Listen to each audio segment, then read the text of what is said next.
Some moments in life change everything.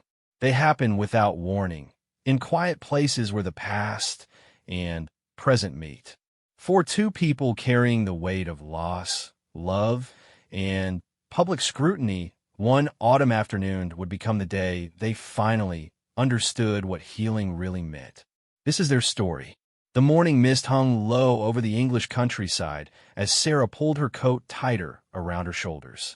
She had been awake since dawn, unable to shake the restless feeling that had kept her tossing and turning all night.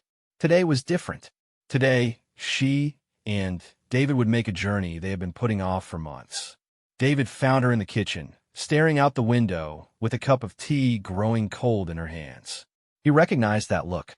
It was the same expression she wore whenever she was thinking about the mother-in-law she had never met, but felt connected to in ways that surprised even her. "Are you ready?" he asked quietly, placing his hand on her shoulder. Sarah turned to face him.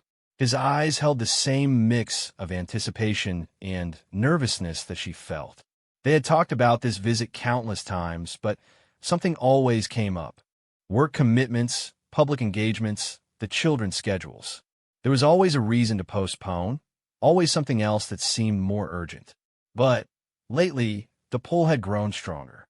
Sarah found herself thinking about Diana more and more, especially during difficult moments when the press scrutiny felt overwhelming or when she questioned whether she truly belonged in this world she had married into.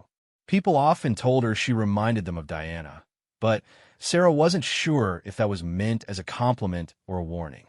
David had his own complicated relationship with his mother's memory. He spoke about her often, sharing stories that made Sarah laugh or cry, but she could see the pain behind his words. There were things he had never said, feelings he had never fully expressed, and Sarah suspected this visit was as much about him finding closure as it was about her finding connection. The drive through the Northamptonshire countryside was quieter than usual. They had taken David's personal car rather than any official vehicle, wanting this day to be private, away from the cameras and speculation that followed their every move. Sarah watched the landscape change outside her window, rolling hills giving way to ancient trees and stone walls that had stood for centuries. David's phone buzzed several times, but he ignored it. Today was about family, not duty. Today was about the woman who had shaped his understanding of love and loss before he was old enough to fully comprehend either. As they turned down the familiar tree-lined drive, Sarah felt her heart rate quicken. She had seen pictures of this place, heard David describe it, but being here felt different, more real, more sacred somehow. The security team had arrived earlier to sweep the area, but they maintained their distance, understanding the deeply personal nature of this visit. David had specifically requested minimal protection, wanting to approach his mother's resting place without the usual entourage that accompanied their public appearances. They parked near the small wooden bridge that led to the island. The lake stretched out before them, its surface disturbed only by the gentle wake of a pair of swans gliding across the water. The silence was profound, broken only by the soft sound of leaves rustling in the ancient oak trees that surrounded the estate. Sarah reached for David's hand as they stepped out of the car. His fingers were cold, and she could feel the slight tremor that always appeared when he was trying to control strong emotions. She squeezed gently, a silent reminder that she was there, that he wasn't facing this alone. The path to the bridge felt longer than it actually was. Each step seemed to carry the weight of years of grief, regret, and unanswered questions. David had been here before, of course, but never with Sarah. Never with the woman who had become his anchor in a world that often felt unstable and unpredictable. As they approached the white marble temple that marked Diana's final resting place, Sarah felt overwhelmed by the history of this moment. She was walking in the footsteps of millions who had mourned a woman they felt they knew, a woman whose life and death had touched people around the world in ways that still seemed impossible to fully understand. The temple stood serene and beautiful against the backdrop of mature trees and carefully tended gardens. Fresh flowers had been placed by the memorial, left by staff who continued to care for this place with the same dedication they had shown during Diana's lifetime. David stopped walking about 10 feet from the temple. Sarah could see him struggling with emotions that threatened to overwhelm him. She had learned to read his moods over the years, had come to understand the subtle ways he protected himself from pain that ran deeper than most people could imagine. "We can take our time," she whispered, not wanting to break the reverent silence, but needing him to know that there was no pressure, no timeline they had to follow. He nodded, still unable to speak. Sarah could see tears forming in his eyes, tears he had probably been holding back since they left home that morning, maybe longer. The afternoon sun filtered through the leaves above them, creating patterns of light and shadow that shifted gently across the memorial. Somewhere in the distance, they could hear the faint sound of church bells, a reminder that life continued beyond this quiet sanctuary where time seemed to stand still. Sarah found herself thinking about all the stories David had shared about his mother. Her laugh, her warmth, her ability to make anyone feel special and valued. Her struggle with a marriage that had been arranged more for public relations than love. Her determination to raise her sons with an understanding of real life beyond palace walls. But more than anything, Sarah thought about Diana's capacity for love. The way she had fought for causes that mattered to her, even when it made her unpopular with certain members of the establishment. The way she had insisted on hugging her sons when they were hurting, despite protocol that suggested royal children should be more restrained in their emotional expressions. David finally took a step forward and then another. Sarah stayed close beside him, ready to offer support if he needed it, but understanding that this was ultimately his journey, his conversation with a mother who had been taken from him far too soon. As they drew closer to the memorial, Sarah could see the inscription more clearly. Simple words that somehow managed to capture the essence of a complicated, beloved woman who had never quite fit the mold that had been created for her. The flowers that had been left were fresh, evidence of the many people who still felt compelled to visit this place, to pay their respects to someone they remembered not for her title, but for her humanity. Red roses mixed with white lilies, along with small bouquets of wildflowers that looked like they might have been picked from nearby meadows. David reached into his jacket pocket and pulled out a small envelope. Sarah had seen him writing earlier that morning, sitting at his desk with a concentration that suggested he was choosing each word carefully.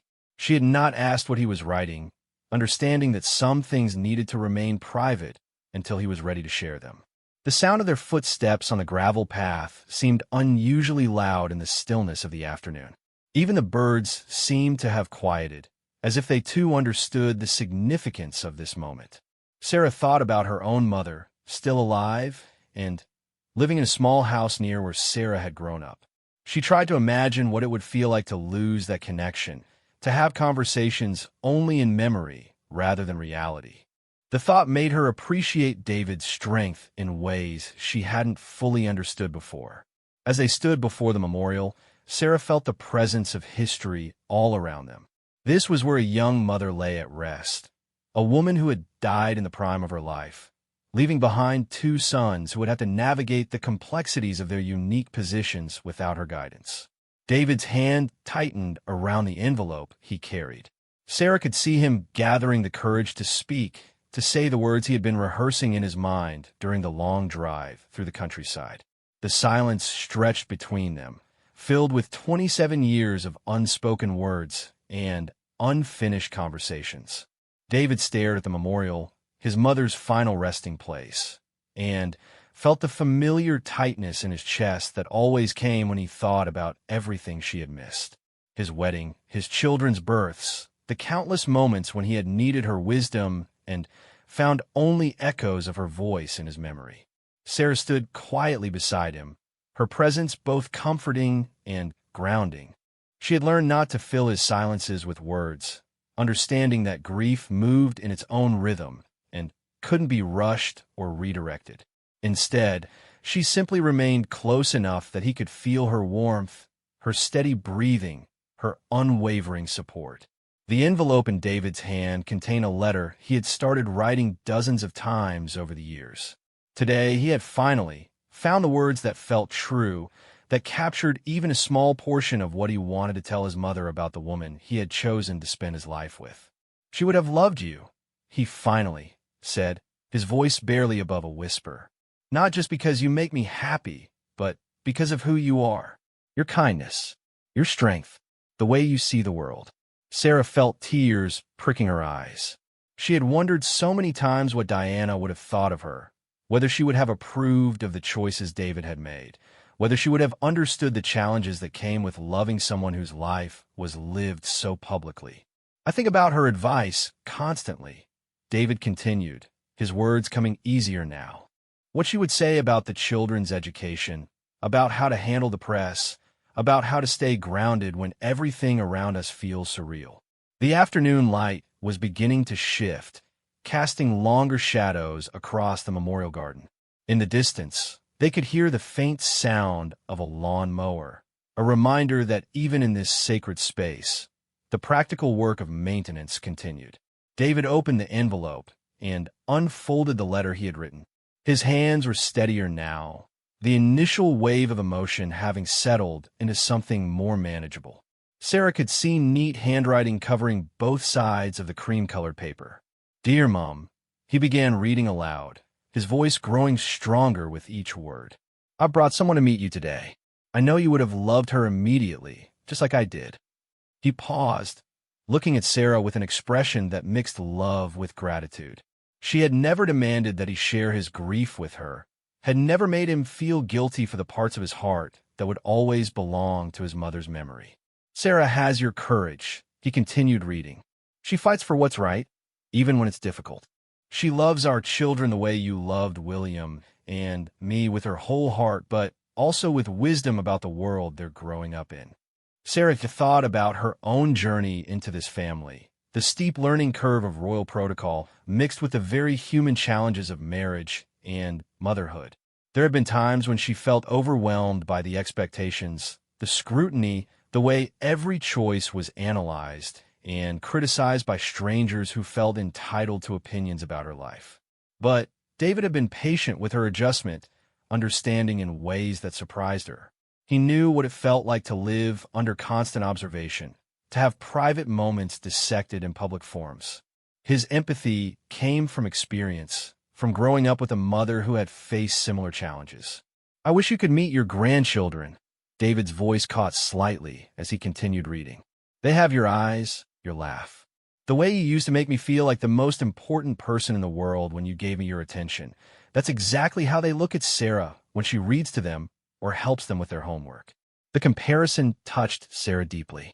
She had seen videos of Diana with her young sons, had witnessed the obvious love and connection between them. To think that she might carry forward even a small part of that maternal warmth felt like both an honor and a responsibility. A gentle breeze stirred the flowers around the memorial, releasing the sweet scent of roses into the air. Sarah found herself thinking about the stories David had shared about his mother's garden at Kensington Palace, how she had insisted on choosing and caring for many of the plants herself despite having staff who could have handled such tasks. "The world has changed so much since you've been gone," David continued. "Technology, social media, the way news travels. Sometimes I think it would be easier if you were here to help us navigate it all. You always seem to know how to connect with people, how to make them feel seen and valued." Sarah remembered the first time she had visited Kensington Palace, walking through rooms where Diana had lived and worked. The staff who had served her still spoke of her with genuine affection, not the careful respect typically reserved for royal family members, but real warmth for someone they had clearly loved as a person. "Sarah reminds me of you in the most important ways," David read. "Not just because people say she looks like you sometimes, but because she genuinely cares about making a difference. She doesn't do charity work for the photos or the publicity. She does it because she can't stand to see suffering when she has the power to help." The letter went on to describe specific moments that had touched David particularly deeply. Sarah's reaction when she first visited a homeless shelter with him, The way she had sat on the floor with children at a hospital, ignoring protocol to offer genuine comfort. Her insistence on learning about the history and real impact of the charities they supported, refusing to simply show up and smile for cameras. I know you worried about us. David's voice grew softer as he neared the end of the letter. About whether William and I would be okay, whether we would find happiness and purpose despite everything that happened. I want you to know that we have. We've found love, built families, learned to use our positions for good things. Sarah thought about William, David's older brother, and how different their approaches to grief had been. William had channeled his pain into duty, becoming the perfect future king his mother had always known he would be. David had taken a more circuitous path, struggling more openly with his role before finally finding his own way to serve. But mostly, I wanted to bring Sarah here because she's become my peace. David finished reading. When the world feels too loud or complicated, she helps me remember what actually matters. Family, love, kindness. The same things you taught me, just in a different time and place. He folded the letter carefully and placed it among the flowers at the base of the memorial. Sarah watched as he knelt down, his head bowed in a moment of private prayer or reflection.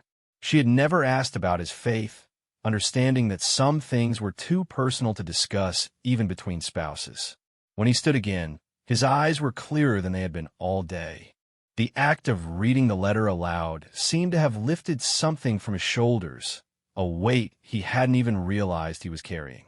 "Thank you," he said to Sarah, though she wasn't entirely sure what he was thanking her for. "Thank you," she replied, understanding that gratitude didn't always need specific explanations. They stood together in comfortable silence as the afternoon light continued to shift around them. Sarah found herself making her own silent promises to the woman whose memory had shaped so much of their lives. As the shadows lengthened across the memorial garden, Sarah found herself drawn to a small bench that sat beneath an ancient oak tree, positioned so that visitors could sit quietly and reflect while maintaining a respectful view of Diana's resting place. David joined her, and together they watched as the late afternoon light filtered through the leaves above them. "Tell me about her," Sarah said softly. "Not the stories I've heard from others or read in books. Tell me about your mother from your memories." David was quiet for a long moment, collecting thoughts that he rarely shared with anyone. Even with Sarah, discussions about his mother tended to focus on her public work or general characteristics, rather than the intimate details of what it had been like to be her son.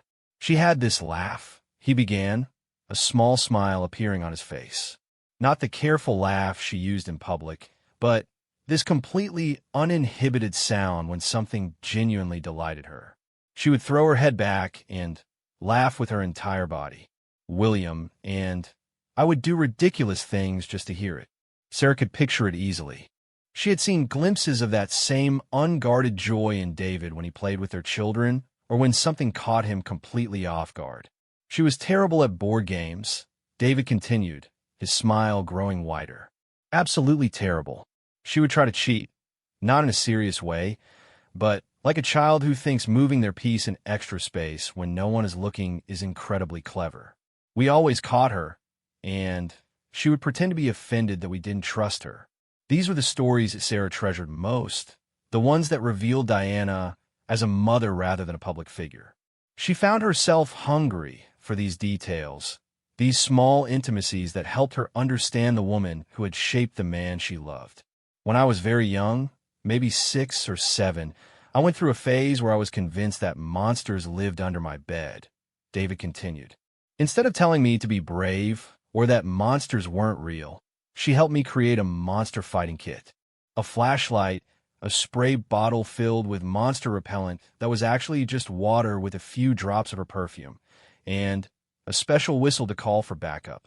Sarah laughed, imagining a young David armed with his monster fighting supplies. Did it work? Completely. Not because the monsters went away, but because she made me feel capable of dealing with whatever scared me. That was her gift, I think. She never dismissed our fears or feelings as childish. She took them seriously and helped us find ways to face them. A family of deer emerged from the tree line near the lake, moving gracefully across the landscape without apparent concern for the human visitors nearby. Sarah watched them, struck by the peaceful coexistence of wildlife and memorial space. She would have understood what you went through, David said quietly, referring to Sarah's difficult adjustment to royal life and the intense media scrutiny that had accompanied their relationship. The isolation, the feeling like you can't trust anyone's motives, the way every choice gets analyzed and criticized. Sarah had indeed felt all of those things, especially in the early years. The transition from her relatively normal life to one lived under constant observation had been jarring and often lonely. Even well-meaning friends sometimes seemed more interested in royal gossip than genuine friendship. She used to tell me that the only way to survive the attention was to remember why you were willing to accept it, David continued. For her, it was because she loved my father and wanted to support him. Later, it became about the platform it gave her to help people. She said the trick was finding something bigger than yourself to focus on. Sarah nodded, understanding exactly what he meant. Her own adjustment had become easier once she stopped focusing on what she was losing and started thinking about what she could contribute. The charitable work, the ability to bring attention to causes that mattered, the opportunity to model something positive for her children. What was she like when she was sad? Sarah asked, sensing there were layers to Diana's story that went beyond the public narrative of devoted mother and humanitarian. David's expression grew more serious. She tried to hide it from us when we were little, but as we got older, she was more honest about her struggles. She would have what she called gray days when everything felt overwhelming and pointless. On those days, she would often suggest we do something kind for someone else, visit a nursing home, or deliver food to families who were having difficulties. Sarah found this revelation both heartbreaking and inspiring. The image of Diana fighting her own darkness by focusing on others' needs painted a picture of someone far more complex than the fairy tale princess many people remembered. She said that helping other people reminded her that her problems, as real as they felt, weren't the only problems in the world, David continued, and that sometimes the best way to feel better about your own life was to do something that made someone else's life a little easier. This philosophy had clearly influenced David's approach to his own challenges. Sarah had observed how he seemed to find energy and purpose in their charitable work, how visits to hospitals or shelters lifted his spirits even when he had been feeling burdened by other responsibilities. I think that's why she would have loved you so much, David said, turning to look directly at Sarah. You have that same instinct. When you're having a difficult day, you bake cookies for the staff or write thank you notes to volunteers. You understand that kindness is something you practice, not just something you feel. The compliment touched Sarah deeply, partly because it came from David, but mostly because it connected her to Diana in a way that felt authentic rather than superficial. So many people had compared her to Diana based on appearance or public role, but this felt different, more meaningful. I wish I could have asked her about balancing everything, Sarah admitted. Being a mother, being a wife, having your own identity while supporting someone else's career. Some days I feel like I'm failing at all of it simultaneously. David reached for her hand. She would have told you that feeling like you're failing is probably a sign that you care enough to keep trying. She used to say that the only people who never doubt themselves are the ones who aren't paying attention. They sat in comfortable silence for several minutes, watching as the deer moved closer to the lake to drink. The peacefulness of the setting made it easy to understand why this location had been chosen for Diana's final resting place. It felt separate from the world's noise, while still being beautiful enough to honor someone whose life had touched so many people. There's something else, David said eventually. Something I've never told anyone, not even William. Sarah waited, understanding that whatever he was about to share required careful handling. The night before her funeral, I couldn't sleep. I kept thinking about all the things I should have said to her, all the conversations we would never have. So I wrote her a letter, explaining how I felt about everything that had happened. He paused, looking out across the lake where the swans continued their graceful patrol. I never sent it, obviously, but I kept it. And over the years, whenever something major happened in my life, I would add to it. When I graduated, when I joined the military, when I met you, when our children were born. It became this ongoing conversation with someone who couldn't answer back, but who I needed to keep talking to anyway. Sarah felt honored that he was sharing this deeply personal coping mechanism with her. She could imagine him, alone in his study, writing updates to a mother who existed only in memory and hope. "That's beautiful," she said simply, because sometimes the most profound gestures are also the simplest ones.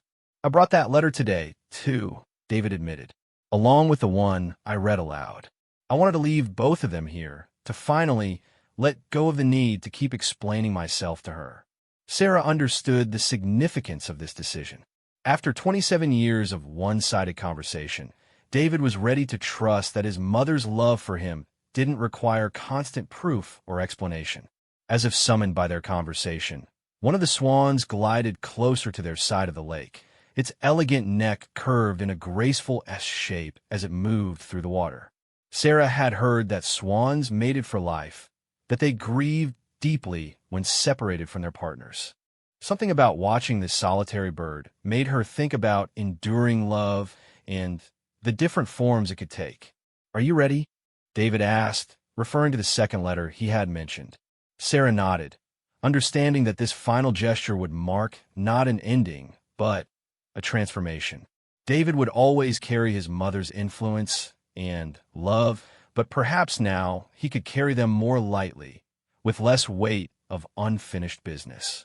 David reached into his other jacket pocket and withdrew a much thicker envelope, one that showed signs of age and handling. The paper was soft from years of folding and unfolding, and Sarah could see that it had been added to many times, different pens and pencils creating a patchwork of memories and reflections spanning nearly 3 decades. "This feels like the right place to leave it," he said, holding the envelope carefully. "Here, where she's at peace, where we can visit, but where she doesn't have to carry the weight of our need for her approval anymore." Sarah watched as David walked back to the memorial, his movements deliberate and purposeful. This wasn't the hesitant approach of earlier in the afternoon, but the confident stride of someone who had made peace with a difficult decision. He knelt beside the flowers where he had placed the first letter and carefully positioned the second envelope next to it. From where Sarah sat, she could see his lips moving in what appeared to be a private conversation, perhaps sharing some final thoughts that weren't meant for anyone else to hear.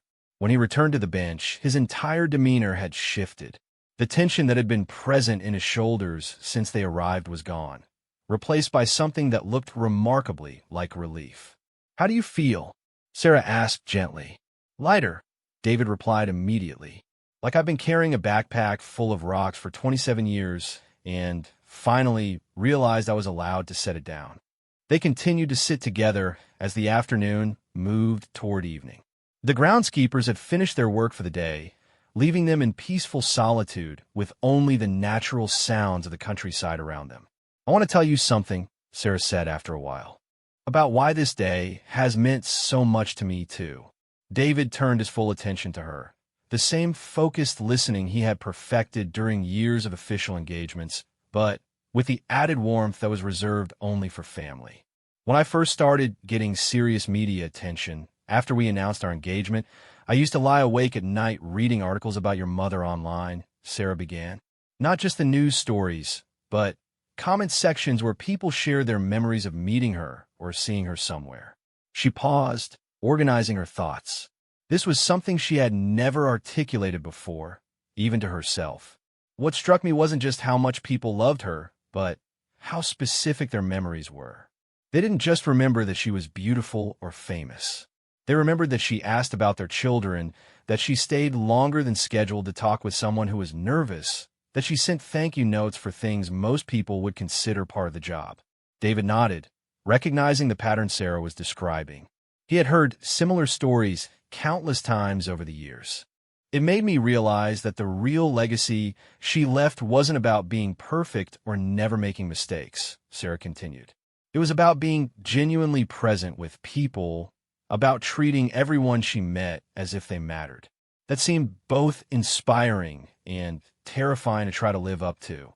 Sarah had indeed felt the weight of comparison, the impossible standard of following someone who had been mythologized in public memory. But over time, she had begun to understand that Diana's real gift hadn't been perfection, but authenticity.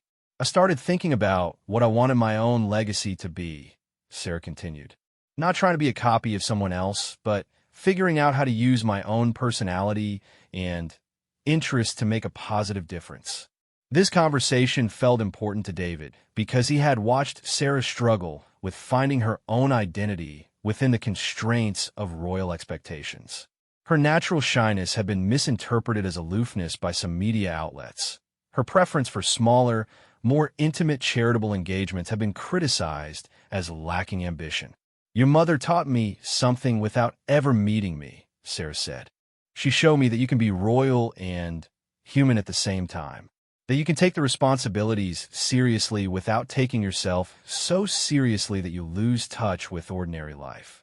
David smiled, remembering how his mother had insisted on taking William and him on public transportation sometimes, or standing in line at McDonald's. Small gestures that had seemed insignificant at the time, but had taught them valuable lessons about staying connected to the world beyond palace walls. "She would have been so proud of the woman you've become," he said. "Not just as my wife or as a member of the family, but as yourself.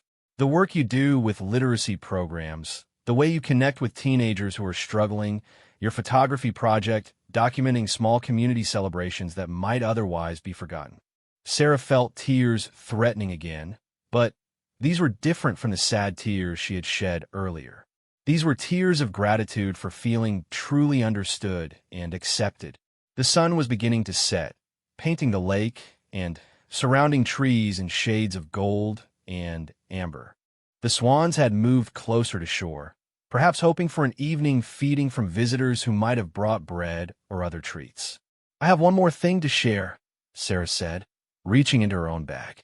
She pulled out a small, leather-bound journal that David had seen her writing in occasionally, but had never asked about. "I've been keeping a record," she explained. "Letters to her, actually. Things I wanted to say, questions I wished I could ask, updates about our family and our work. I thought about bringing it today." David was touched by this parallel to his own letter writing, this evidence that Sarah had been building her own relationship with his mother's memory. "But then I realized that I don't want to leave it here," Sarah continued. "I want to keep it to keep adding to it. Because she's not just part of your past.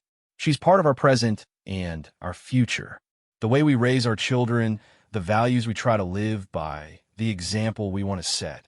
This decision felt right to both of them. Diana's influence didn't need to be left behind in order for them to move forward. It could be carried with them as inspiration rather than burden. As if responding to their conversation, the church bells they had heard earlier began to chime the hour, their sound carrying clearly across the water. 6 o'clock, the time when many families would be gathering for dinner, children sharing stories about their school days, parents reconnecting after hours spent at work.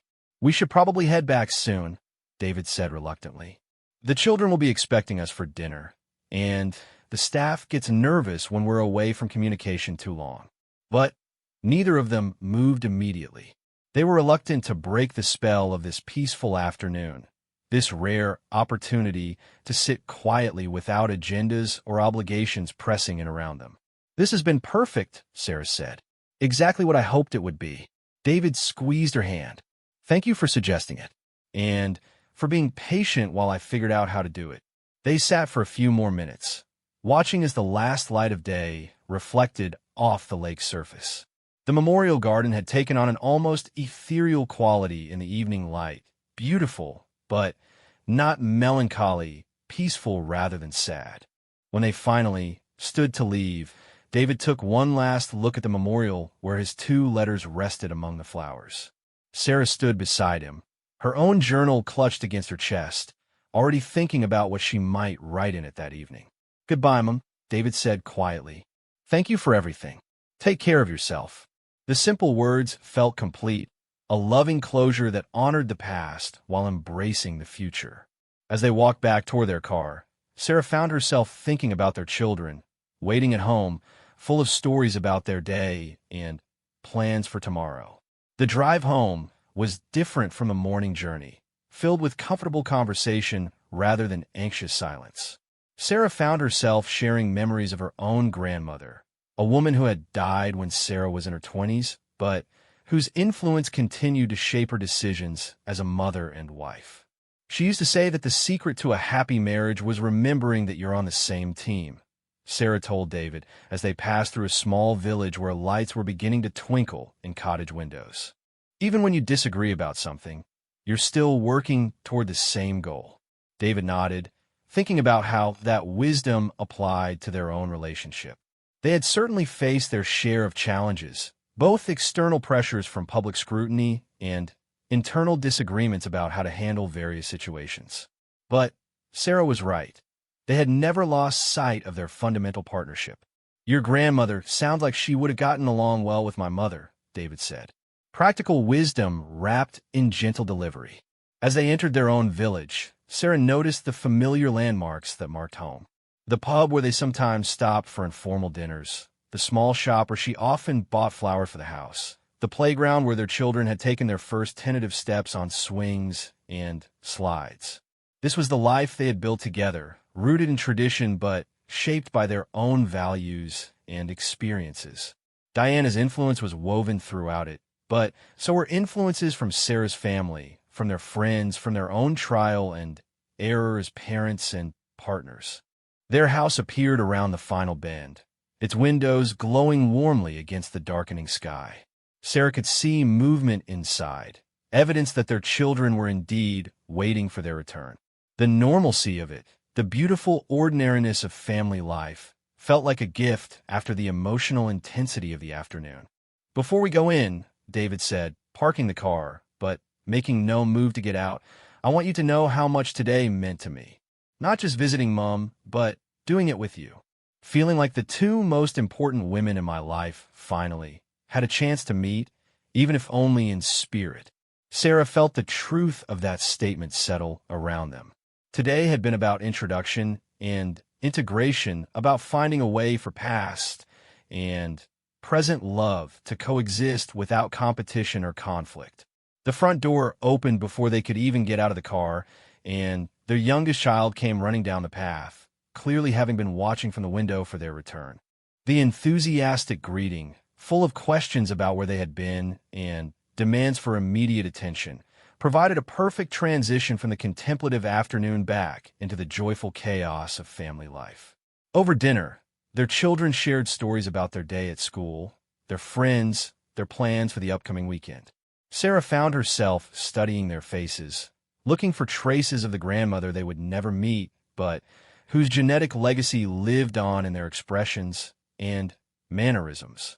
Their eldest had Diana's eyes, the same striking blue that had been photographed thousands of times, but looked different in person, more alive and intelligent than any camera could capture. Their youngest had inherited David's coloring, but Diana's laugh, that same uninhibited expression of joy that David had described earlier. "Will you tell us about Grandma Diana tonight?" their middle child asked as Sarah tucked them into bed several hours later. This had become an occasional bedtime tradition, stories about the grandmother who existed for them only in photographs and family memories. "What would you like to know about her?" Sarah asked, settling into the familiar rhythm of nighttime stories. "Was she really as kind as everyone says?" the child asked with the direct curiosity that Sarah loved about this age. "She was," Sarah answered confidently. "But she was also funny and sometimes sad and occasionally stubborn. She was a real person with all the complicated feelings that real people have." This was important to Sarah, this effort to present Diana as a complete person rather than a perfect saint. She wanted their children to feel connected to their grandmother's memory without feeling crushed by impossible standards. "Daddy says we have her smile," the child continued sleepily. "You do," Sarah confirmed, brushing hair away from her child's forehead. And her curiosity about people and her big heart. After all three children were finally asleep, Sarah found David in his study, writing in a notebook that was different from the letters he had left at the memorial. This was his daily journal, a habit he had maintained for years as a way of processing the complexity of his public and private responsibilities. "What are you writing about tonight?" Sarah asked, settling into the chair across from his desk. "Today, obviously, but also thinking about tomorrow and next week and next year," David replied, setting down his pen. "For so long, I felt like I was looking backward, trying to figure out what she would want me to do. Tonight, I feel like I can look forward and trust that I learned enough from her to make good decisions on my own." Sarah understood exactly what he meant. The afternoon at the memorial had provided a sense of completion that neither of them had quite expected. Not an ending, but a transformation from seeking approval to carrying love. "I've been thinking about our next trip," Sarah said. "Maybe we could take the children to some of the places where she did her charity work. Let them see firsthand the kind of difference she made." David smiled at the suggestion. "I'd like that. But maybe we could also show them some places that are special to you, to your family. I want them to understand all the influences that shaped them." This balance felt important to both of them. Diana would always be a significant presence in their family's story, but she didn't need to be the only presence. Their children deserved to know about all their grandparents, all the family history that had contributed to who they were becoming. Later that evening, as they prepared for bed, Sarah found herself thinking about the letters David had left at the memorial. She imagined them there in the darkness, words of love and longing becoming part of the peaceful landscape where Diana rested. "Do you think you'll miss it?" she asked David as they turned off the bedroom lights. "The letter writing, I mean." David considered the question seriously. "I'll miss having that specific way of talking to her. But I think I'm ready to find new ways. Maybe through the work we do, or the way we raise our children, or simply by trying to live with the kind of courage and compassion she showed." Outside their bedroom window, the countryside was quiet except for the gentle sounds of night settling in. Somewhere across those fields and hills, Diana's memorial rested in similar peaceful darkness, watched over by ancient trees and graced by the presence of whatever flowers visitors had left that day. The two letters David had written would eventually return to the earth, their words becoming part of the soil that nourished the gardens around the memorial. But the love they expressed, the gratitude they contained, the healing they represented, would continue growing in ways both seen and unseen. Sarah fell asleep thinking about the journal she had decided to keep, the ongoing conversation with a mother-in-law she had never met but felt increasingly connected to. Tomorrow, she would write about this day, about the peace she had found in finally visiting Diana's resting place, about the way love could bridge time and death when carried forward by people who understood its true value. In his own sleep, David dreamed of his mother, but not the sad dreams that had haunted him for years. Instead, he dreamed of her laughing, arms outstretched in welcome, surrounded by all the people whose lives she had touched. In the dream, she looked younger than he remembered, free from the pain and pressure that had marked her final years. When he woke the next morning, he carried that image with him, a gift of peace that felt like his mother's final letter to him, written not in words, but in a language of dreams and healing that transcends ordinary communication. The day ahead would bring the usual mix of responsibilities and joys, challenges, and satisfactions that filled their lives. But they would approach it differently now, carrying Diana's love not as burden, but as blessing, not as obligation, but as inspiration for creating their own legacy of kindness and courage.